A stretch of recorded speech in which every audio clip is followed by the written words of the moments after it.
এদিকে মহা বিপদে পড়লেন অন্তর্বর্তীকালীন সরকারের প্রধান উপদেষ্টা ডক্টর মোহাম্মদ ইউনূস। রাষ্ট্রপতির কাছে পদত্যাগপত্র জমা দিয়েছেন এমন সংবাদে তোলপাড় পুরো সোশ্যাল মিডিয়া। পদত্যাগ করেছেন রাষ্ট্রপতি মোহাম্মদ শাহাবুদ্দিনের কাছে পদত্যাগপত্র জমা দিয়েছেন তিনি। অবশেষে দেশে ফিরেই সেনাপ্রধানের চাপে রাষ্ট্রপতির কাছে পদত্যাগের ঘোষণা দিলেন অন্তর্বর্তীকালীন সরকার প্রধান ডক্টর ইউনূস। এবার দেশ পরিচালনায় ব্যর্থ হয়ে রাষ্ট্রপতির কাছে ক্ষমতা হস্তান্তর করে পদত্যাগ করলেন ডক্টর মোহাম্মদ ইউনূস। সারা বাংলাদেশে শুধু বঙ্গবন্ধু ছাড়া অন্য কেউ কারো নাম নিতে পারবে না, এই চিন্তাধারা আমাদের করতে হবে। যারা আওয়ামী লীগ করেন তাদের জন্য সুসংবাদটি হচ্ছে ডক্টর ইউনূসের ক্ষমতা। প্রিয় দর্শক, আসসালামু আলাইকুম। দর্শক শ্রোতা, বর্তমানে সামাজিক যোগাযোগ মাধ্যমে একটি নিউজ ব্যাপকভাবে ছড়িয়ে রয়েছে। সেটি হচ্ছে ডক্টর ইউনূস পদত্যাগ করেছে, ডক্টর ইউনূস পদত্যাগ করে ফেলেছে, ডক্টর ইউনূস এবার ক্ষমতা ছেড়ে দেশ ছেড়ে পালাচ্ছে, আবারও শেখ হাসিনা ক্ষমতায় আসে। দর্শক শ্রোতা, এটার যথার্থতা কি? দর্শক শ্রোতা, এটার পরিপ্রেক্ষিতে কিছু গুরুত্বপূর্ণ ভিডিও ফুটেজ আমি আপনাদেরকে দেখাবো, যেটি দেখলে আপনারা বুঝতে পারবেন যে ডক্টর ইউনূস কি সত্যি সত্যি পদত্যাগ করেছে কিনা, আর তিনি কি সত্যি সত্যি পদত্যাগ করবে কিনা। দর্শক, বিস্তারিত জানতে সম্পূর্ণ ভিডিওটি না টেনে দেখুন। চলুন আমরা সর্বপ্রথম দেখে আসি ডক্টর ইউনূসকে একজন বিশ্লেষক পুরোপুরি ধুয়ে দিয়েছে, সেটা আমরা দেখে আসি। তারপর বিশ্লেষক নাঈম ইসলামের মুখ থেকে আমরা বিস্তারিত সব আলোচনা শুনবো। আর মায়াতে লাভ নেই, এবারে গেলেই বেঁচে যাই। স্বাধীনতার পরে এখন পর্যন্ত এরকম অরাজকতা ভাই দেখিনি। শেখ মুজিবুর রহমান যখন ক্ষমতা নিয়েছিল, বাকশাল কায়েম করছিল, দেশে খুনাখুনি হয়েছিল, রাজাকার বাহিনী গঠন করছিল, কিন্তু এরপরে জানতাম যে দেশ চালাইতেছে শেখ মুজিবুর রহমান। এখন দেশ চালাই কেনা ওয়াকার নাম হলে তো মানে বিদেশি মিস্টার ওয়াকার, মিস্টার বেকার, এরকম মনে হয় হে দেশ চালায়। হে তো 18 মাস পর্যন্ত সাপোর্ট দিব গেছে, এরপর সাপোর্ট না দিলে কি হবো? মানে আসল ক্ষমতাটা তো এর হাতে। নাকি দেশ চালায় ডক্টর ইউনূস, যে পৃথিবীতে বিশ্ব চ্যাম্পিয়ন। যদি সামসামির বিশ্ব চ্যাম্পিয়ন থাকতো, সামসামি কি এবং কত প্রকার, বিভিন্ন রাজা গো সামসামি, পশ্চিমা রাজা গো সামসামি, উনি হলো ওয়ার্ল্ডের নাম্বার 1। হ্যাঁ, নাকি দেশটা চালায় ওই সমন্বয়কারীরা একজন আরেকজন আবার গাইডলাইন শুরু করে দিছে। হে মাস্টার মাইন্ড, নামি মাস্টার মাইন্ড, সব মাস্টার মাইন্ড। কে যে মাস্টার মাইন্ড? হেরা মাস্টার মাইন্ড। তাহলে তখন এই কোট আন্দোলন তাহলে অনৈতিক ছিল, তোরা সরকার ফালাইতে চেয়েছিলি। সরকার ফালাইতে গিয়া তোরা কি প্ল্যান করছিলি? মানুষ মরবো, সরবো, মানুষ কিমা বানাবি, মানুষে অরাজকতা হইব।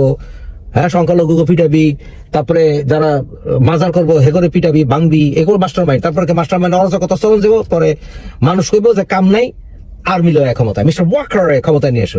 এটাই মাস্টার মাইন্ড নাকি? আসল মতলবটা কোন জায়গায়? তো এই মাস্টার মাইন্ড তো জ্বালায় তো বাঁচতাছি না। তাহলে দেশটা চালাইতেছে কেনা? ডক্টর ইউনূসের মন্ত্রিসভা উপদেষ্টা গুলি দিয়ে যেই বড়াইছে, প্রত্যেকটা অথর্ব এক গাদার গান চালে। পৃথিবীতে এর চেয়ে বড় কান আছে বলে আমি মনে করি না। এই গাদার গান দেশ চালায়, দেশের অর্থনীতি চালায়, ব্যাংকিং খাত চালায়। হ্যাঁ, এই জামাতিগুলো ঢুকাইছে, এবারে খুব ভালো চালাইতেছে। নাকি আসিফ নজরুল, এর নাম তো মোহাম্মদ নজরুল ইসলাম, হেন একটা ফেক, এ চালায় দেশ। মানে ডক্টর ইউনূস কোন দিন ডাইনামাটি বামামাটি নিচে পাটির বিছানা হয়ে যাবো আল্লাহর কাছে, পরে ফালাত হয়ে যাবো মিস্টার ওয়াকার না মিস্টার আসিফ, কে জানে কারোর ফালাত হয়ে যাবো। তারপরে কয়টা আছে মানে কাশি দিলে প্রতিদিন পেশাব করে প্যান্টে, এত বুইরা। হাসান আরিফ একটা, হ্যাঁ, আরো কয়েকটা আছে, এগুলি এমন বুইরা আছে কাশি দিলে প্রত্যেকবার পেশাব হয়। এগুলো বয়েছে ক্ষমতায়। হ্যাঁ, এরা নিজেরাও অবাক হয়ে গেছে। এর আগেও ছিলাম অ্যাডভাইজার, এখনো আবার অ্যাডভাইজার হয়ে গেলাম। এগুলো ক্ষমতা বসাইছে। তারপরে আনছে জঙ্কারি রেজওয়ানা, হে পরিবেশ উপদেষ্টা, হে কথা কয় বাংলাদেশ কোন সাব গেমে কি জিততাইছে। নাহিদ তথ্য বাবা, এই তথ্য বাবা যে কোনো জায়গায় উপস্থিত হয়েছে, এখন ঘরের থেকে বেরে না। এগুলো দিয়ে ভৈরা বাড়ি, চ্যাংরা ম্যাংরা দিয়ে ভৈরা বাড়িছে অথর্ব সরকার। এগুলো সব লাত্তি দিয়ে বের করে ওই বিএনপি কইছিল না, একটা গঠন করছে না, যে আপনার এই ন্যাশনাল গভর্নমেন্ট, এর একটা ন্যাশনাল গভর্নমেন্ট আসা দরকার, জাতীয় সরকার, বিভিন্ন দল থেকে লয়া, হ্যাঁ, গুড়া দল আর বড় দল এগুলো লয়া একটা ন্যাশনাল গভর্নমেন্ট করলে দেশটারে ঠান্ডা রাখা যাবে। কারণ সমস্ত দল তারা কোঅপারেট করবো। পুলিশগুলি পলাই গেছে, পুলিশ আনতে পারতেছে না, আর্মিরে বানাইছে ঠোলা। কি পাকিস্তান থেকে একটা জাল না ফালাইছে, প্রথম মনে করছিলাম জাল, এটা কি ভাতের জাল না মারির জাল না কি জাল, নাকি মাছের জাল, ইলিশ মাছের জাল। পরে শুনলাম যে এটা একটা পাকিস্তানের শিল্প গোষ্ঠী। এইখানে মারামারি থামাইতে গিয়ে আর্মি লইছে। আর্মি এখন একটা ঠোলায় পরিণত হচ্ছে। এই আর্মি আবার কাম করে না, জায়গায় জায়গায় খুন খারাপ হইতেছে। আসলে আজকে আর্মি গুলি করে মেরে ফেলাইছে। আবার আর্মি ট্রাক আটকাইছে চিরাগাঙে, আর্মিরে ঠোলা বানায় ফেলাইছে। মতলবটা কি? মতলবটা ভাঙ্গে করলিতে হয় যে মাস্টার মাইন্ডটা হইলো যে দেশ এত অরাজকতা নিয়ে যাবো গা যে আমরা কমু যে আর্মি আইলে ভালো, মানে আবার এই শাসন, জিয়াউলকের শাসন, আবার এই হিজবুত তাহরির জামাত এগো দিয়ে ব্যাকআপ করে একটা আর্মি সরকার আনো। মতলবটা মাস্টার মাইন্ডটা হইলে নাকি দেশে চরম অরাজকতা নিয়ে গেছে। এই যে অথর্ব কতগুলি ব্যানার বহায় রাখছে, সাখাওয়াত্রে বসাইছে পাট। আরে বেটা পাটের আছে কি? পাট মন্ত্রণালয়, পাটের কি রে? পাটের কি আছে রে? ওই পাটের বুঝে কি? পাটের বুঝে নাকি? ওই পাট কিনে দেবো ছোট কালে মাইর খেয়েছে, আর পাট বুঝে কি? এনে দিছে পাটের দায়িত্ব। ঝুট। বাংলাদেশে বর্তমানে এই ডক্টর ইউনূস বিদেশি গিয়েও মিছা কথা কয়। বাংলাদেশে স্ট্রিট জাস্টিস হইতেছে না, জায়গায় জায়গায় মানুষ মরতেছে। ঢাকা ইউনিভার্সিটির পেটের ভিতরে ফজলো খালে তোমার জন্য মেরে আনলো, জাহাঙ্গীরনগর বিশ্ববিদ্যালয়ে মারলো, রাজশাহী বিশ্ববিদ্যালয়ে মারলো, এগুলো চোখে দেখেন উনি। তারপরে এই জেনোসাইডের মামলা করার নামে সবাই খুনের মামলা দিতেছে। ফাইজলিমি, খুনের মামলা কে এত সোজা? ফাইজলিমি অগো পলিটিক্যালি মোটিভেটেড। মানে ভবিষ্যতে আওয়ামী লীগ কইতে পারে বা যে কেউ কইতে পারে যে ভাই এই বিচার মানি না, কারণ পলিটিক্যালি মোটিভেটেড বিচার। পলিটিক্যালি মোটিভেটেড বিচার দুনিয়ার খুবই নেব। তাজুল কি জামাত? কেমনে বুঝাই পারো? আমি জামাতের নেতাকে ডিফেন্ড করতেছে, স্বাধীনতা শত্রুকে ডিফেন্ড করতেছে, হেরে বাড়াইছে চিফ প্রসিকিউটর। ওরে কি দেখো কি হোগার মধ্যে সিলভারে কই দিব যে দেখো আমার হোগা, দেখো আমি জামাত। এই জামাতের প্রধানরে বানাইছে চিফ প্রসিকিউটর। চরম অথর্ব সরকার এই ডক্টর মোহাম্মদ ইউনূসের সরকার। তাড়াতাড়ি রিজাইন করে উচিত সিম্পলি একটা ন্যাশনাল গভর্নমেন্ট তৈরি করা। একটা বিপ্লবী সরকারও না, আমি যাহা বলিব সত্য বলিব, আমি সংবিধান অনুসারে দেশ চালাইব, এটা কয়া সংবিধান বিরোধী অ্যাপয়েন্টমেন্ট গুলি দিতেছে। সংবিধান মান, তো সংবিধান মানে সংবিধান মান। তো সংবিধান তো এই সরকার না, বিপ্লবী সরকার না, সংবিধান সাসপেন্ড করস নাই। বিদেশে গিয়া জাতিসংঘে অবৈধভাবে ভাষণ দেয়নি, অবৈধ ভাষণ। ডক্টর যে ভাষণ দিচ্ছে অবৈধ ভাষণ। আমি তো ইমেল করছি জাতিসংঘের কাছে, আমি কিন্তু করছি, আমার কাছে প্রমাণ আছে যে তোমরা অন রেকর্ড রাখো, কোনো অ্যাকশন নেওয়া বানানো অন রেকর্ড, যে বাংলাদেশি হিসেবে আমি অবজেকশন দিচ্ছি ডক্টর ইউনূসের জাতিসংঘে ভাষণ দেওয়ার কোনো অধিকার নাই যদি সংবিধান সাসপেন্ড না করে। সংবিধান সাসপেন্ড করছে, এটাকে প্রজেক্ট প্রোফাইল করে বিজনেসম্যানের মতো। উনি গ্রামীণ পাইছে, গ্রামীণ ব্যাংক পাইছে যে প্রজেক্ট প্রোফাইল, আপনি লোন নেবেন প্রজেক্ট প্রোফাইল করেন। কি সব কমিশনার দিয়ে ভরে ফেলাইছে। আলী রেজা একটা প্রফেসরের লইছে আমেরিকাতে ধরে, যে বাংলাদেশে থাকে না আমেরিকা থাকে। এই বেড়ায় সংবিধান তৈরি করবে, বেড়া কি সংবিধান আইনের লোক? এ তো রাজনীতি করায়। এ কি বুঝে সংবিধানের? যতটুকু বুঝে কাইনগুল। ডেন্টিস্টরা যখন ডাক্তারি যদি করতে যায় এত জানবো, দাঁত ছাড়া বাইরে খুব একটা বুঝে না। হেটা হইলো এই আলী রেজ হইলো, প্রফেসর আলী রেজ, হেটা হইলো পলিটিক্সের। হে পড়ায়, হে আমার সংবিধান বুঝে, তাও 3 মাস টাইম। এটা কি 3 মাস কি করবো? এত সময় লাগবো কেন? এমার্জেন্সি সময়ে দেশে স্বাধীন মালিককে বসা ছিল, পরে বুঝলো স্বাধীন মালিক এখান থেকেও দেখতে হ্যাঁ না চোখে কিছু। আগে বুঝোস নাই? সম্মান গেছে।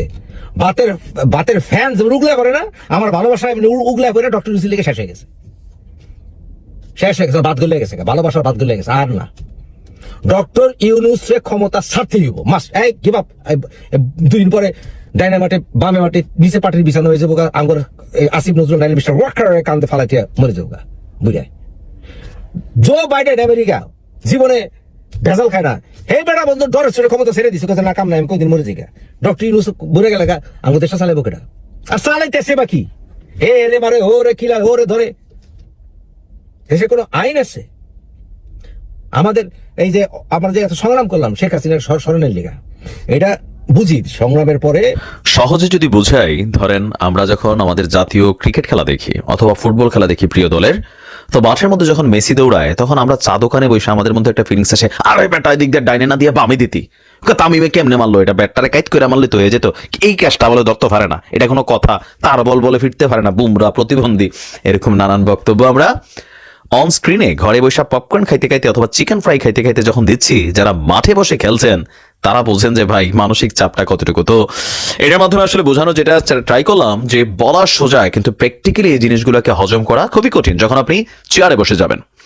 গেল কয়েক মাস আগেও, 2 মাস আগেও সরকার নিয়ে খুব বেশি সমালোচনায় যারা ছিলেন তারা নিজেরাই এখন এই চেয়ারে বসে আছেন, লাইক ডক্টর আসিফ নজরুল ইসলাম, পাশাপাশি এই নাহিদ ইসলাম, পাশাপাশি আসিফ মাহমুদ বা ডক্টর ইউনূস।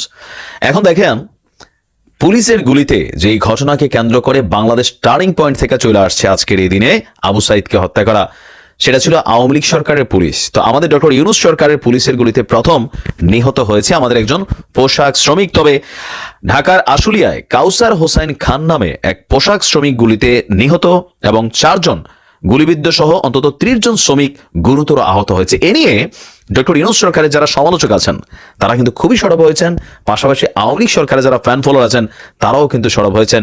কারণ এই ঘটনার পর আসিফ মাহমুদ, যে একজন আন্দোলনের নেতা থেকে আজকের দিনের প্রধান উপদেষ্টার একজন সহকারী উপদেষ্টা হিসেবে কাজ করছেন, আসিফ মাহমুদ বলছে যে পুলিশ বাধ্য হয়ে গুলি চালাইছে। তো পুলিশ তো সবসময় বাধ্য হয়ে গুলি চালায়, সেটা আমরা স্বরাষ্ট্র মন্ত্রণালয় আগে আওয়ামী লীগ সরকার বলতো। আবার আমাদের বর্তমানে যিনি স্বরাষ্ট্র উপদেষ্টা আছেন তিনিও কিন্তু একই কথা বলেছেন যে পুলিশ আসলে বাধ্য হয়ে গুলি চালাচ্ছে। কেন? কারণ হচ্ছে শ্রমিকদের ভেতর থেকে প্রথম গুলিটা চলে, আর গুজবের মাধ্যমেই এখানে একটা বড় ধরনের রায়ট ক্রিয়েট করার চেষ্টা করা হয়েছে। শ্রমিকদের মধ্য থেকে যখন পুলিশের উপর একটা গুলি চলে, সেই গুলিকে কেন্দ্র করে সেখানে পুলিশ নিরাপত্তার খাতিরে পাল্টা গুলি চালিয়েছে, আর সেই গুলিতেই এই কাউসার যিনি আছেন তিনি মারা গেছেন। যদিও তার জন্য সরকারের পক্ষ থেকে 13 লক্ষ টাকা দেওয়ার জন্য একটা সিদ্ধান্ত গ্রহণ করা হয়েছে। এখন এই যে বক্তব্যগুলো, এটা ডক্টর ইউনূস সরকারের জন্য প্রথম একটা ধাক্কা শুরু হইল। কেন ধাক্কাটা শুরু হইল? কারণ পুলিশের গুলিতে নিহত হওয়ার ঘটনা নিয়ে জামাত ইসলাম কড়া বিবৃতি দিয়ে বসছে। হয়তো আমরা আজকের দিনে বিএনপিকেও দেখবো কড়া বিবৃতি দিয়ে আসতে, কারণ এই মুহূর্তে এতদিন ক্ষমতা ছিল আওয়ামী লীগ সরকার, সবার টার্গেট ছিল আওয়ামী লীগ সরকার মানে শেখ হাসিনা বা এই চেয়ারগুলোতে যারা বসা ছিলেন। এখন আপনি যদি আজকের দিনে দেখেন এই চেয়ারগুলোতে এখন যারা বসে আছেন বিরোধী দল হিসাবে আওয়ামী লীগ ছাড়া যারাই আছেন, সাথে আওয়ামী লীগও যোগ হয়েছে, সবার কিন্তু টার্গেট হয়ে যাচ্ছে এই সরকারের চেয়ারে যারা বসে আছেন, যারা 4 দিন আগেও বলতো যে আমার ভাই মল্ল কেন, খুনি হাসিনা জবাব দে বা পুলিশ লীগ জবাব দে। তো আজকে মানে এই পুলিশ নিয়ে এখন কি করবে? এখন দেখেন বাংলাদেশে যতগুলা ঘটনা ঘটে সবগুলাতে কি পুলিশ ইচ্ছাকৃত গুলি করে? না, এটা কিন্তু সবসময় না। কিছু আছে উপর মহলের অর্ডার থাকে, বাট কিছু আছে অন সিচুয়েশনে কইরা পেটে। এখন এই যে কইরা ফেলছে, এটার পক্ষে সরকার পজিটিভ একটা বক্তব্য দিচ্ছেন পুলিশের পক্ষে, যে কাজটা 3 দিন আগে আওয়ামী লীগ সরকারও করতো। এখন আমি কম্প্যারিজনে যেতে চাচ্ছি না, আমি যেটা বুঝতে চাচ্ছি এই ঘটনাকে কেন্দ্র করে নতুন আরো একটা জিনিস কিন্তু সামনে আসতে যাচ্ছে। ইতিমধ্যে বাংলাদেশের বিভিন্ন জায়গায় মব জাস্টিসের মাধ্যমে যতগুলো হত্যাকাণ্ড ঘটনা ঘটেছে সেগুলো কিন্তু এখনো বন্ধ হচ্ছে না। আপনি দেখেন বাংলাদেশে এই মুহূর্তে দীর্ঘদিন যাবৎ আওয়ামী লীগ সরকার ক্ষমতায় থাকার সময় একটা জাতি খুব নিরাপদে ছিল, বাট তারা তখন বোঝে নাই। এখন আবার দেখেন তারা কিন্তু বলতেছে যে এই সরকারের তুলনায় শেখ হাসিনা ভালো ছিল। এটা কোন জাতি জানেন? মাজার ভক্ত যারা। যেমন আপনি দেখেন যে গত পরশুদিনে দেখলাম সাভারে একটা মাজারের মধ্যে রাতের বেলা হাজার হাজার মানুষ এসে ভাঙচুর করছে। এরকম একটা ঘটনা, হাজার হাজার ঘটনা কিন্তু বাংলাদেশে ঘটে গেছে বিভিন্ন জায়গায়, ছোট বড় বিভিন্ন ইস্যুতে। তো এই যে মাজারের যারা ভক্ত ছিলেন তারা কিন্তু এতদিন আওয়ামী লীগ সরকারের বিপক্ষে তারাও কথা বলছেন, কিন্তু রাইট নাও তাদের অনুসারীরা কি বলছে যে না, আওয়ামী লীগ সরকার থাকতো তো মাজার টাজারে হাত দেওয়ার সুযোগ ছিল না। এখন এই যে টোটাল দায়ভার যাই ঘটবে, এটার দায়ভার রাষ্ট্রের যিনি প্রধান আছেন, রাষ্ট্র যন্ত্র কাঠামোতে যারা বসে আছেন তাদের উপরে যাচ্ছে। খাগড়াছড়িতে এই মুহূর্তে আবারও অস্থিতিশীল পরিস্থিতি। গতকালকে একজন শিক্ষককে একটা অনৈতিক কর্মকাণ্ডের জের ধরে মানে তাকে দোষারোপ করে পিটিয়ে মেরা ফেলা হয়েছে, গান গাইতে গাইতে মেরা ফেলা হচ্ছে। এখন এই জিনিসগুলো অ্যাজ সুন অ্যাজ পসিবল যতটা বন্ধ করা না যাবে ততটা কিন্তু পরিস্থিতি খারাপের যাবে। আবার আপনি দেখেন যে শিল্প কারখানাগুলোতে খুবই পরিকল্পিতভাবে, আমরাও বুঝতেছি, কিন্তু এই যে আমরা বুঝে তো লাভ নাই, যারা সরকারে বসেছেন তাদেরকে বের করতে হবে, এটা আপনার দায়িত্ব। আপনি না পারলে তো এটা মিসম্যানেজমেন্টের। আশুলিয়া বলেন, গাজীপুর বলেন, নারায়ণগঞ্জ বলেন, কলকারখানাগুলোতে খুবই একটা অস্থির পরিস্থিতি কাজ করতেছে। দর্শক শ্রোতা, এতক্ষণ আমরা বিস্তারিত স্ক্রিনের মধ্যে দেখতে পেলাম। দর্শক শ্রোতা, আপনাদের কি মতামত অবশ্যই জানাবেন। দর্শক শ্রোতা, এখানের আলোচনা থেকে মনে হয় না যে ডক্টর ইউনূস এত সহজে পদত্যাগ করবে বা ডক্টর ইউনূসকে এত সহজে পদত্যাগ করতে পারবে। কারণ আমরা জানি জাতিসংঘের যে অধিবেশন, সেখানে আমেরিকার মতো একটি দেশ ডক্টর ইউনূসের সাথে যেই সুন্দর সাপেক্ষে একটি ব্যবহার করেছে বা সুন্দরভাবে যে আলোচনা করেছে, সেটি দেখে বোঝাই যাচ্ছে যে আমেরিকার পুরোপুরি সমর্থন রয়েছে বর্তমানে বাংলাদেশের উপর। তাই ইন্ডিয়া চাইলেই এখন নিজেরা কোনো কিছুই করতে পারে না। দর্শক শ্রোতা, এটা নিয়ে আপনাদের কি মতামত অবশ্যই কমেন্ট বক্সে জানিয়ে যাবেন। পরবর্তী সংবাদ দেখার আমন্ত্রণ জানিয়ে এখনকার মতো বিদায় নিচ্ছি। আল্লাহ হাফেজ।